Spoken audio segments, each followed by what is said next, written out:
How to fix invite collaborator option not showing on Instagram. Hello everybody, welcome back to the channel. In today's video I'll simply guide you on how you can fix invite collaborator option not showing on Instagram, so make sure to watch the video till the end.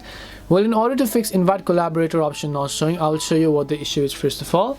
So if I choose Instagram here, if I just try to upload something which could be a generic photo here, I'll just tap the next option, then tap on next, and then when I go to the option called tag people, so let me just come back here, and when I tap on tag people, I should be able to find the option to invite collaborators, but as you can see here, I do not have the option.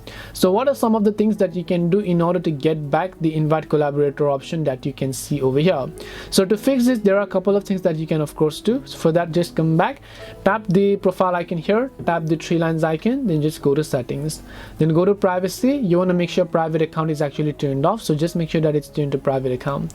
Now after you've done that, even if it is a personal account and you're not finding the issue, I'll just recommend you to simply switch your account. So just tap on account, just try to switch to professional account or maybe a creator account, and if you're already on professional account, then just try to switch to personal account, again switch to the creator account. So I'm recommending you this. If you're on personal account, switch to professional account. If you're already on professional account, you can just switch back to personal account and then switch back to professional account in this regard, and then once you've done that, you'll have successfully added those specific invite collaborator option. Now if that doesn't help, I'll just recommend you open up your Play Store. In the search box, just type in Instagram, check if the app has an update. If it has, then definitely make sure to update it to the latest version. Hopefully these solutions may have helped solve your problem. If it did help solve your problem, then make sure to leave a like and subscribe to the channel. If you have got any more questions, then feel free to leave them down. Thank you for watching and see you in the next video.